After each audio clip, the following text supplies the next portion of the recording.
Hello, thanks for joining us. And as usual on the show, we have another big fish.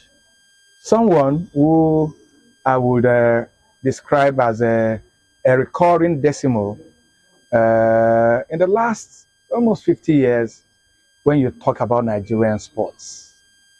Well, he was known in football, but for so many years he had his hand in so many other things. My pleasure to welcome a Nigerian icon, a sports icon, and someone I think is my great pleasure and privilege to be hosting today. My pleasure to welcome Segun Odegbami to the show. Segun, you're welcome. Thank you very much. First of all, I want to start from the very beginning. In the last 50 years, somehow when we tell our sports story, Segun Odegbami is somewhere in that story. How did it all start for you? As a young boy, I was a football player on the streets of Jos because we are talking sports. And in my primary school, I played in my class. I was a very small boy. Thereafter, I went to secondary school. I was playing for my class. And then came the pogrom of 1966, political pogrom in the north. I grew up in Jos. And my school was predominantly Catholic and Igbo, because it was a Catholic secondary school. The population was almost like 70% Igbo. They were affected by the pogrom and they left as the result of the crisis in the north. So by the time we came back in June of 1966, more than 4/5 of the school had left. So there was only a small number of students left. The population of the school at that time was 200. So we were less than maybe 25 or 30 students left. And so they decided that all those who were in all the other classes should move to another secondary school, another Catholic secondary school near Jos, St. Joseph's College. And rather than leave the school empty, those of us who were in Form 1 should continue the school, should restart the school as it were. So we restarted the school in 1970, or we continued our Form 1 in 1970. We were 17 in class. That meant that if we had a football match, 16 of us would dress up, and only one would be the curator and the cheerleader, and so on and so forth. So just to cut a long story short, I started playing for my secondary school in Form 1 when we were only 17 in class. And for the next 5 years, I played for the school because the population increased every year. So did my football improve for those years. So I found myself playing football competitively from the age of about 12. When I left secondary school, I was good enough to be invited to play in the academicals of Benue Plateau State at that time. But I had to quickly go to the West because I had admission to do my prelims in the University of Ibadan. That's how I left Jos in 1970 and went to Ibadan. I got to Ibadan, changed my mind about doing prelim, and decided I wanted to do something that was just newly introduced at the time. Middle-level manpower development in the polytechnics to develop professionals, artisans and professionals, those that can use their skills, their hands, rather than the theoretical people in universities. So that's how I found myself at the Polytechnic. And of course, I had been good playing football in Jos. So it was natural. I took an interest. I continued at the Polytechnic.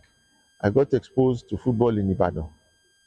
And in my first year, one local club had found me and they registered me to be playing for them, even as a student. What was the name of the club? NTC. And 1.5 years, we won the Challenge Cup. In Ibadan? In the whole of the West. NTC was not even a major club people knew. but we were so good. We were young boys and all that, and we won.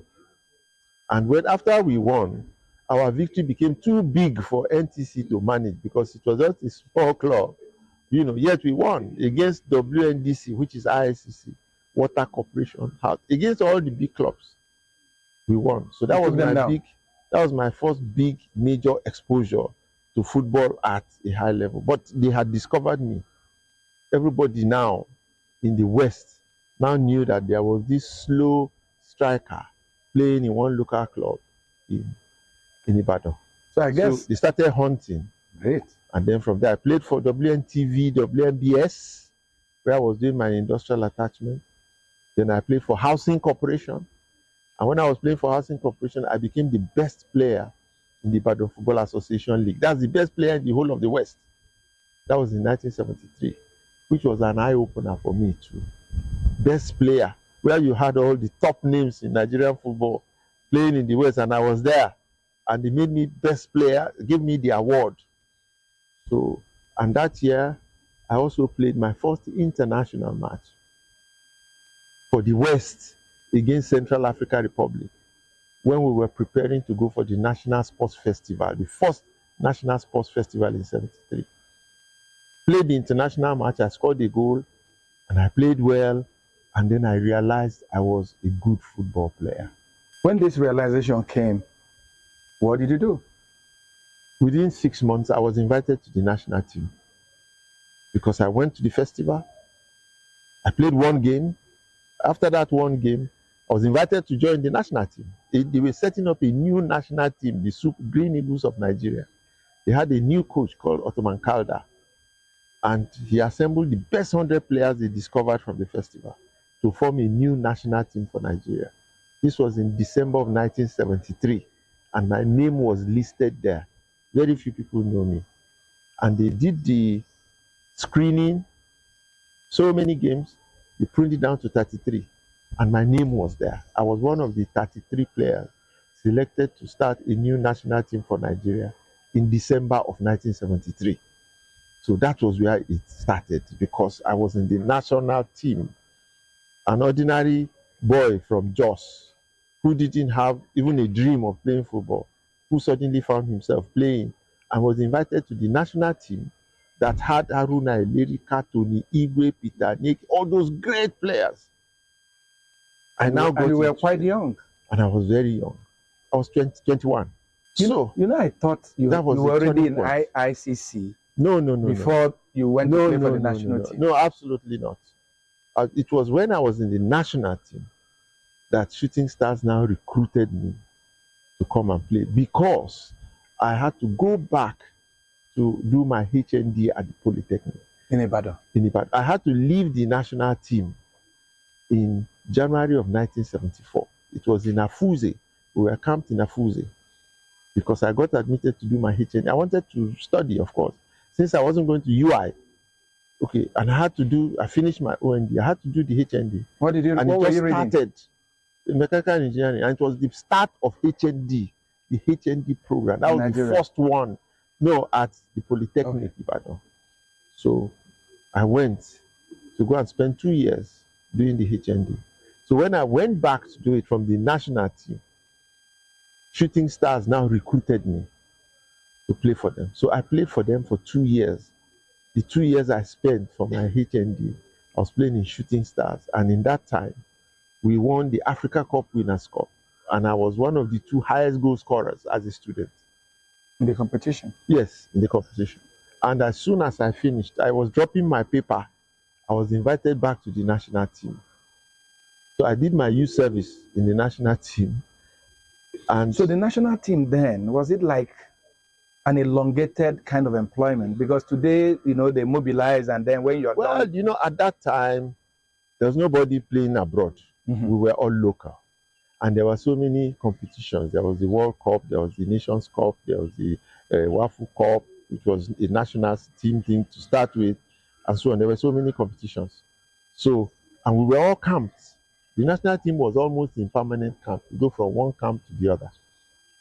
So they were preparing for the Olympics. The team had played Olympic qualifiers and just won want to go to play in the Olympics in 1976, and I was finishing my paper. So they took me from the classroom, flew me to Germany to go and join the national team that was preparing to go to the Olympics in 1976. So that's how I entered the national team as a youth corper and started playing my career, which lasted several years.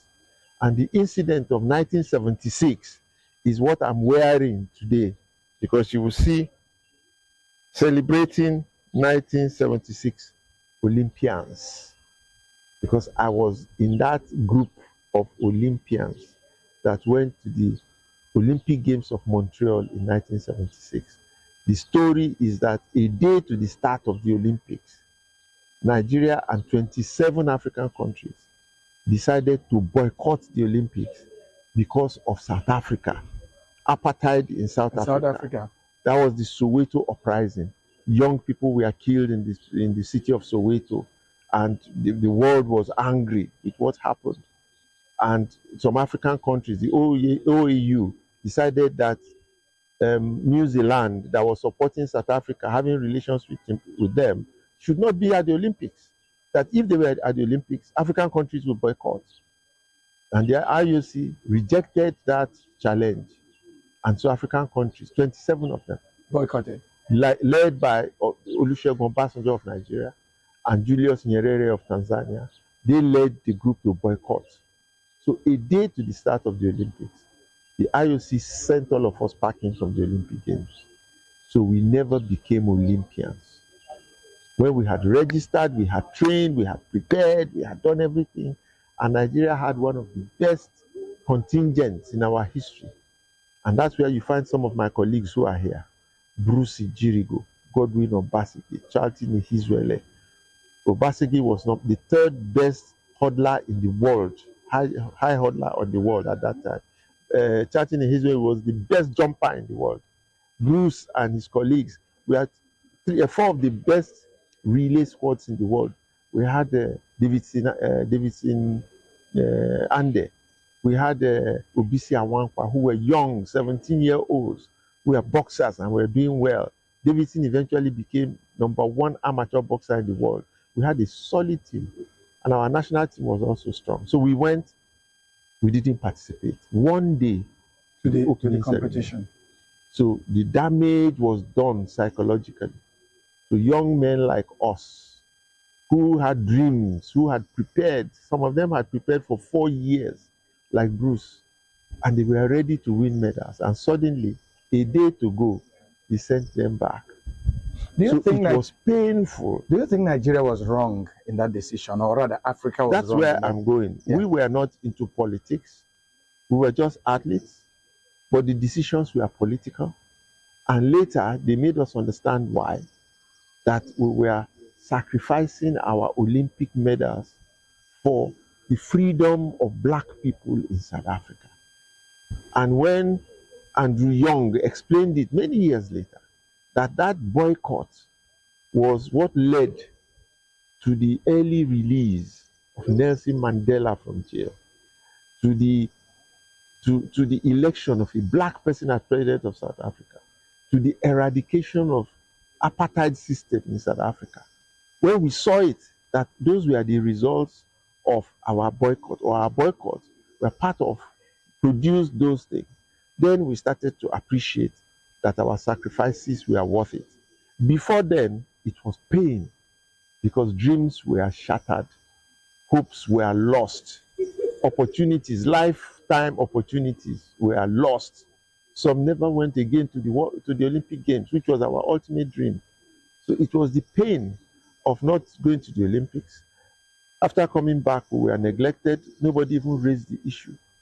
For 50-something years, nobody came to compensate us for what we did, and so on and so forth.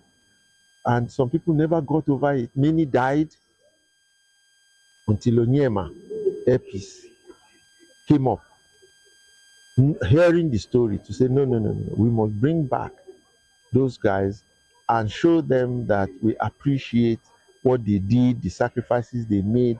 If nobody else does appreciate, we do. And he now gave us incredible opportunity to offload our pain. He made us ambassadors of Air Peace Airline. So for the rest of our lives, those of us who are still alive, we fly Air Peace free of charge anywhere we are going. You see why I will always wear this and wear my cap? Okay. Because that has never happened in history, in the history of humanity. That kind of generosity has never happened. And he built a wall.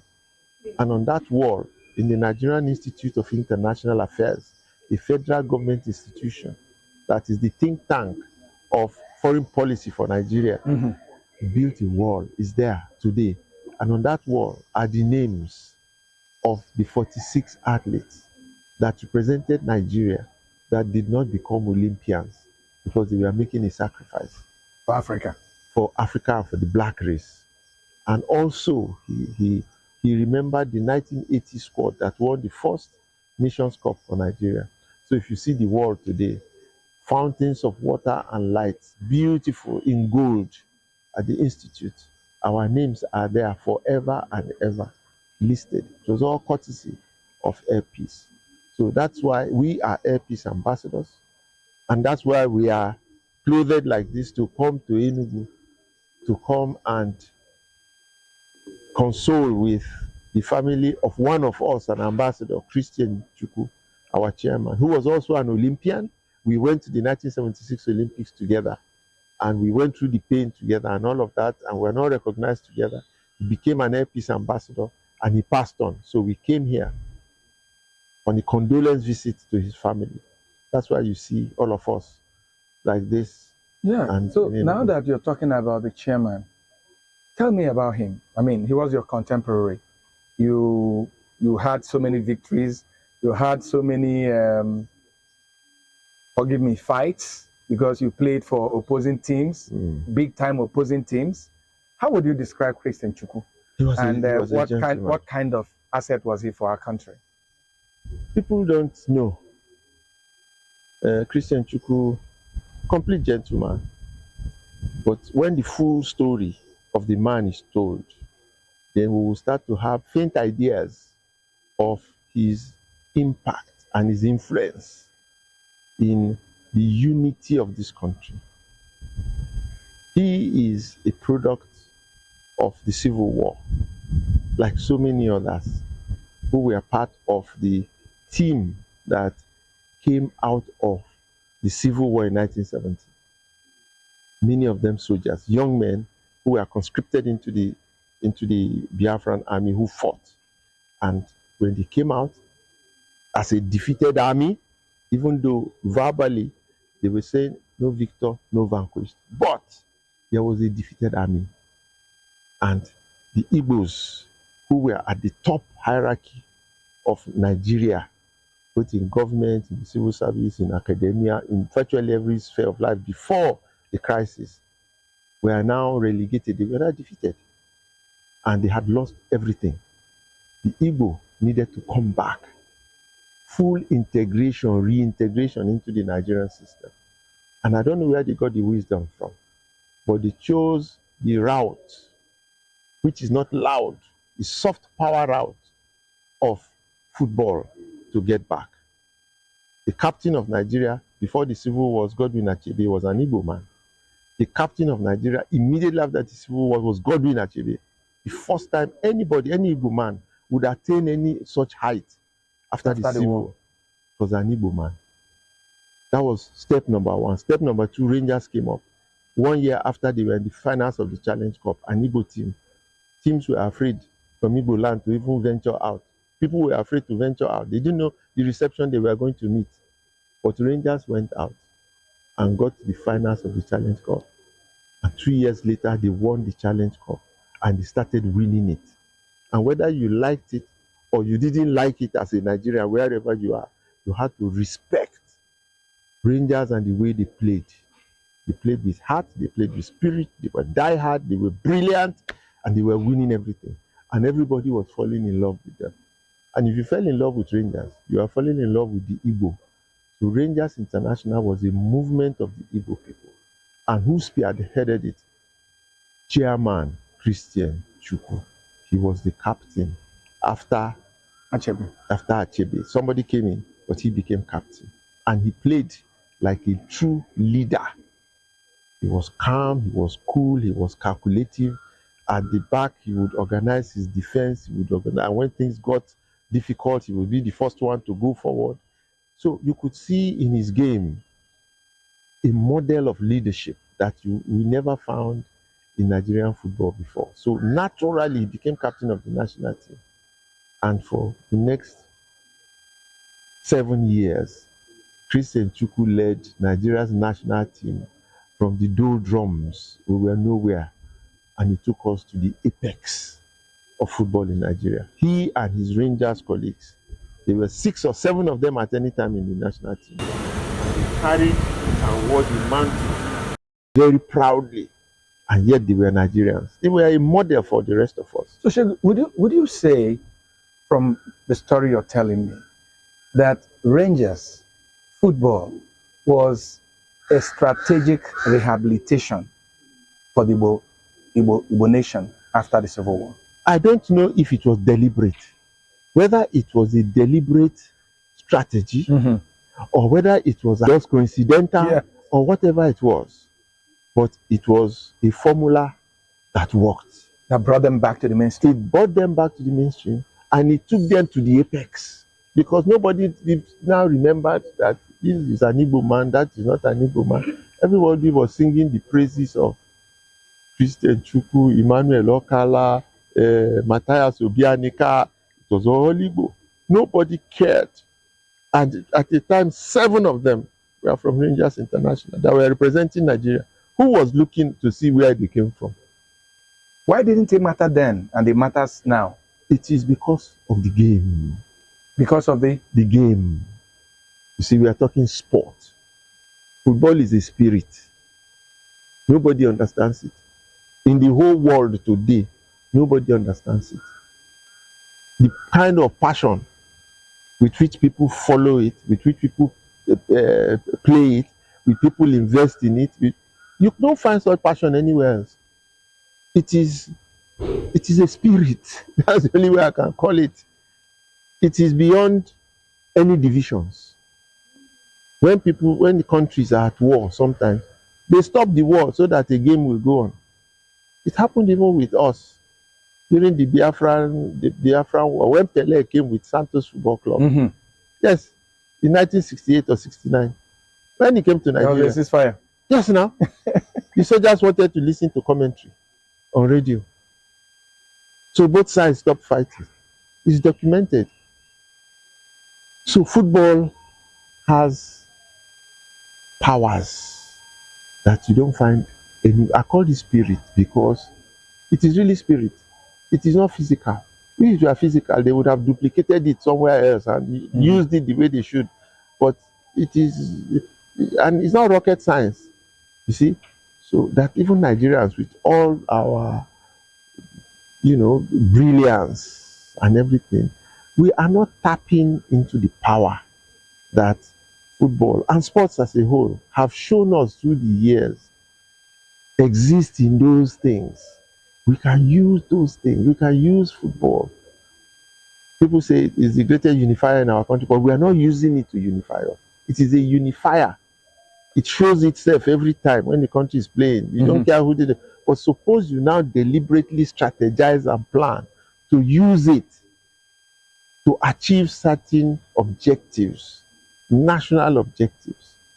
You can imagine what you can derive from such utilization. So we're going to talk more about this, Segun, but do you feel bad, for instance, that after 1976, after 1980, that it is an individual who is recognizing, that sacrifice and not our government?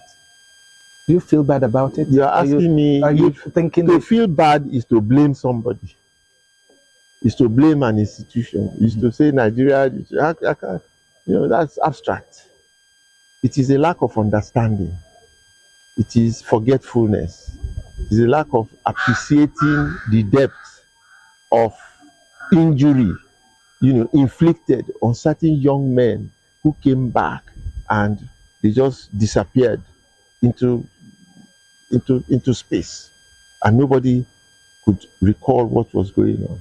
It took one of us who was a victim also and who had been in pain all these years to revive the story and to get somebody like Allen Onyema and Professor Osagai of the NIA interested to dig up that part of our history to say, this is unfair. It always existed, but people did not remember, people did not know, people did not appreciate, people did not. How many Igbo people knew? Igbo, I'm talking of the race itself. How many of them really appreciate the role of Rangers in the reintegration of the Igbo into Nigeria? It's not 90% of Igbos don't know. 99% don't know. You see, they just take things for granted. Whereas, whether it was deliberate or accidental or incidental, Rangers were the biggest force, the biggest movement in the reintegration. of the Igbo. Whether they like it or not, that's the reality of it. But how many people know? So you can't blame anybody. It's not after the debacle of 1976, I call it a debacle because, like you rightly pointed out, some people, their dreams died there. A lot of people never got another opportunity. But people like you, Soldier Don, what happened? What drove you? Like you, Christian Chukwu, and a couple of other people. No, we were football players. And we just went back to continue our game. And opportunities came again. Some people, they are lucky. I was one of those who were lucky. We didn't even play to qualify to go to the 1980 Olympics. If Providence had not intervened, tell me about the way it did, I would not be an Olympian today. But in 1980, when America decided to lead the West to boycott the 1980 Games, and Russia, because Russia invaded Afghanistan. So the Russians, to save face, now threw open the Olympics to friendly nations that had not qualified. Nigeria was one of them. So they threw open their gates to the Nigerian national football team and a few other teams in Nigeria to please come, because America had boycotted, this had boycotted that. You understand? So that's how they now mobilized us last minute, and they sent us to Moscow to go to the Moscow Olympics. That's how I became a true Olympian. Even though in 1976 I was registered, but we didn't participate. So you see, it's about opportunity, and it's about politics, and it's about now the realization of the power of sports, even politically, to effect and influence change in the world, in the global politics. That's what they did now. You boycott the games and you change certain aspects, the world order in certain places. Mandela was freed. Afghanistan, were invaded by Russia. America protested. It's a world war indirectly. So it is. They use it as a tool. Yes, it is. It is a tool that is a weapon that is used in war. Okay. War, so let me take you back to a question I asked, because sometimes I think about it. You guys, buddies in the Green Eagles, best of friends, and then there's a match between IICC and Rangers. How do you guys draw the line? Or how did you draw the line then? First, we were friends. Take, for instance, Christian Chukwu, Emmanuel Okala, and the rest of them. We started our game together in 1973. Emmanuel Okala and I were roommates all the time in camp. When we started out, when I went back to the national team and started playing for so many years, we would go out together, we would chase a few girls together, we would drink together, we would stay in camp together, we would play together for the national team. I got to know how they behaved. Chukwu, of course, brought all his elements to the national team. Okala did the same. What he was doing for Rangers to win was what he got into the national team to win for the national team. So we got to know each other. It was war. There was no friendship at all. We would get to the field and it's like, want to kill ourselves. And or one kill falls each down other. and you don't care. You don't care, you know, and all that. But deep down, of course, you care. But this was, it was a tribal thing. Really. It was a tribal thing. It became a tribal thing. It was. So, After the movement at what Igbo point people. Yeah. does the spirit you talked to me about, Mm. which is football, at what point does it leave you when you start playing teams against teams?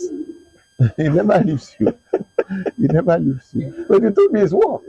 You know, it never leaves you. You just, I don't understand it. I will just give you a scenario. I went to watch Mike Obiku when he was playing in Feyenoord. Mike Obiku was a former national player. I went to his club to go and watch him play a certain match, and he was playing, and he scored a goal. He just scored a goal, and he ran to the spectators, took off his shirt, and there was this fence with barbed wire. The fence to prevent spectators from jumping into the field. It was barbed wired, and he saw this fence with barbed wire, and he just leapt in the air, grabbed the fence, and pressed his body against it, and was shouting and shouting, and he was bleeding. And he felt no pain. He was bleeding, and then when he left that fence and fell to the ground, it was blood everywhere. He didn't continue the match. They had to take him out because for that moment he went mad that he scored a goal. He was in the spirit. That is typical of football. In football, in every match, people go mad. The players, the spectators, you know, even those watching at home, somebody will kick his television because a goal was scored against him. In the field of play, our friends became enemies. All kinds of things will happen. The spirit just takes over. And for those few moments, you are not yourself. It is the spirit that takes over. It is that kind of passion that drives football up to today. You don't understand it. I don't understand it. You know, I try to, but I truly don't. So when you go to the field of play, and Chukwu is there, he's my friend, he's my brother, and I have to go past him to go and face Okala to score that goal. Who the hell is Chukwu? You don't think of him as your friend or anything like that. And who the hell is Odegbami? Everybody's just trying to win. Look, so I'll take a break.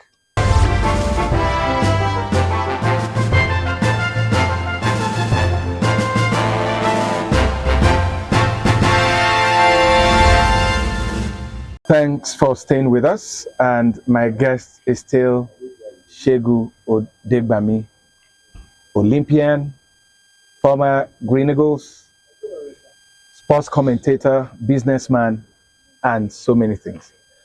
Segun, so many things, except that I'm not a businessman. If I was a businessman, I would be a billionaire in this country. Now, I don't even have the million. And you are calling me a businessman. No, I'm not a businessman. No, I'm saying it. What haven't you done, Segun? No, that to have done so many things doesn't make me a businessman. You're into entrepreneurship. You are into sports marketing. You are into. Let me even before I ask my last question, Segun, what is the secret that you're still looking so young? No, I'm not. No. I didn't say you are. I said you are looking so young. Mm-hmm. Tell us so that other younger people can learn from it. I don't know that I'm looking. Because you're not the only one that played football. Yeah, no, I don't. Neither were you the only one that went to the Olympics. I don't know that I'm looking young because everywhere I go to, all these small boys, they will be saying, "Daddy, daddy, daddy." They call me daddy too. So, so how can you say? No, but daddy. Seriously. No, I'm tired of that. How have you? I mean, before this interview, we were talking, and you talked about, always being something. Yeah. Always. Yeah. Having your hand in something. Engaging my mind, engaging my body, living outdoors. I mean, for instance, when you are with your colleagues, yes, 1976, 1980. Yes, as we are there now. And somebody comes. The person they know is Segun Odegbami. So how? Because the younger ones... I will tell you why. Yeah, the younger ones need to know this. How have you remained relevant? how have you remained in the news? How have you also remained healthy over these years? That's Well, before the last question. well, well experience is important. Knowledge is important. What is more important is what you do with the knowledge you have or with the experiences you have. It is in the doing. It is not in just the knowing. So what have I done? I have utilized my little education. I've utilized my vast experiences, which you cannot buy in the marketplace. The experiences that I have, some of which I have shared with you today, you cannot buy it in any supermarket. I own them. So what do I do with them? That's what makes a big difference in my life, that I observe makes a big difference in my life. That I have some education, of course, opens up my mind to all kinds of possibilities, particularly that of not ending up neglected, poor, forgotten, like so many of those that were involved in sports in those days. That was their story. And when you went into sports, you ended up outcast, forgotten, neglected. So I had made up my mind. Yeah. I had made up my mind, even when I was playing, when I was in school, when I was playing, when I didn't go to UI, I didn't become a doctor, a lawyer. I had polytechnic education. I was a first class student when I was in secondary school. Nobody thought I would go to a polytechnic, but I went to polytechnic because I was convinced that the future belongs to those who could use their hands. That was what we were told. And that's the position we are in now. Skills are more important than the theory that you read in class and so on. Everybody, entrepreneurship, what is it about? It's about using your skills to achieve so much. I went into that, and then polytechnic education became third class. It was not recognized. If you went to a polytechnic, you were a nobody. So I was heading in that direction. So I had to start to create my own future.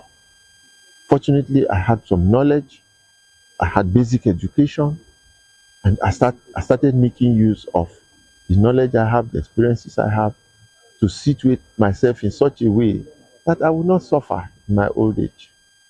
And that meant engaging my mind constantly, putting myself in places that are relevant to what I know, which is sport. I don't do anything that is outside of sport. Everything I ever do is sport. I own a radio station. It's a sports radio station. I am part of the ownership of a newspaper chain. It's a sports newspaper chain. I own a secondary school. It is a sports school. I own this. Everything I do is related to who I am, that Nigerians know me for. As they say, you stayed on your lane. Exactly. I stayed on my lane, but I ventured into politics. I ventured into diplomacy. I became an ambassador. I ventured into health. I became a consultant on health issues related to sports. I ventured into journalism. I went into the sports media. I write sports. I do this, I do that. So, and the opportunities are vast in all spheres of sports. In law, in medicine, in economy, in agriculture, in town planning, in the environment. The opportunities are everywhere, all connected to that sports ecosystem. And nobody is in it. Nobody is in it. It's untapped. Can you believe that they were looking for a top person in Africa, in the sports business? Top person in the sports business in Africa. Me that I don't even do much business in sport. Harvard University came, and I was the one they picked as a resource person to go to Harvard and deliver a lecture, be part of, the resource people to deliver lecture to students in Harvard in the sports business that I know little about. Because there are no people in the sports business. So the opportunities in sports are limitless. So I am just there, keeping myself busy doing this and doing that, And making some money. not making a lot of money. I mean, I thank God I'm sustaining myself. I'm living well. I'm doing okay. I'm relevant. You know, there was something there was something you said when this is our last question. There was something you said, Segun. Segun keeps insisting this is the last question. For the millions of Nigerians who are enjoying the story you're telling, would you let me just do one more? So there was something instructive you said, Segun, that you were invited to the Green Eagles camp. But because you needed your 2 years of HND, you left the camp to go and complete your 2 years of education. Yeah. I found that very instructive. Yeah. As you continuously urge me to end this conversation, can you tell me what happened to you from when you returned to the Green Eagles and when you left, and the things you've done since then? Yeah, I like that. I like that. I returned to the Green Eagles, and I committed to it. I had dreams now, realizing that yes, I was a good football player. 1 year into my National Youth Service, I was declared third best player in Africa for the first time in Nigeria's history. That a Nigerian football player was amongst the top 10 in Africa, and I was third. It was the first time any Nigerian would occupy such a position when they were doing the best. It wasn't as they were doing now, awards. Yeah. They were just picking. It was a magazine in France. And then they would announce it. And I was third in 1977. And it was celebrated in Nigeria, across Nigeria. About in your early 20s, actually? Yeah, no, I was 25. Okay. I was high up there, man. You know. And then the realization that so I am this good. And of course, we had won the Cup Winners' Cup for the first time in the history of this country. I was part of the team that won the Cup Winners' Cup for the first time. And I scored, along with Moses Otolorin. We scored 17 goals. He scored 8. I scored 8. And I was a student. And I was achieving that much. That same year, we won the ECOWAS Cup for the first time. 1 year later, we went to the All-Africa Games. I was in the All-Africa Game. We won a silver medal. We won the FA Cup. We won the National League. Me and my colleagues. Mm-hmm. You know, so the victories. And we almost qualified for the World Cup. We lost last match in Lagos. So we could have gone to the World Cup. And that would have been another first. So, you see, all of that changed my life, of course. Because I became one of the most popular players on the African continent. And that's important. You know, I had to start to dream. So my dream was to become Africa's best player. I wanted to become Africa's best player. I wanted to be part of those that will win the Africa Club Championship for the first time. Those were my two ambitions. The World Cup was the third. If we qualified for the World Cup, that would be third. And I chased after those three. I chased after those three. And I came close, so close, in 1981, 1982. In 1982, had we defeated Algeria, had we left politics out, we would have defeated Algeria in the last match to qualify us for the 1982 World Cup in Spain. Had we not lost Felix Owolabi, not by death, by yellow cards and so on, to play in the finals of the club championship, and if I didn't have an injury at the semi-final, between the two of us, we could have won and become the first club to win the championship. Had those things not happened, that year I would have been declared Africa's best player. So in 1 year, I could have achieved all three. All you wanted. I failed in all three. I took my shoes in December of 1984 and I threw them into the terrace, and I never went back to football again. Playing football? I stopped completely. Now I decided to chase other things, but not football this time. But I was going to ride on the back of football for the rest of my life. I'm still on that journey up till now, from 1984 to 2025. I have been in the sports world. I have managed athletes. I took Chioma Ajunwa Charity Opara to go to the Olympic Games. One came back with gold, one came back with silver. For 4 years, Great job. for 4 years, I was Nigeria's only athlete representative in the IAAF. That's the International Amateur Athletics Federation. And I was competing against representatives in Europe. I was following the girls to their races. I was into athletics. I have since then managed basketball. For 8 years, I was the de facto chairman of the best basketball team in Nigeria that qualified several times for Africa. One of the topmost basketball teams in Africa. I was like the chairman of that club. I was a consultant to First Bank. So I'm just saying, I have done so many things. For over 20 something years, I've been consulting for the Nigeria Heart Foundation. I am an ambassador of exercise medicine. I am I'm a champion of non-communicable diseases in Nigeria.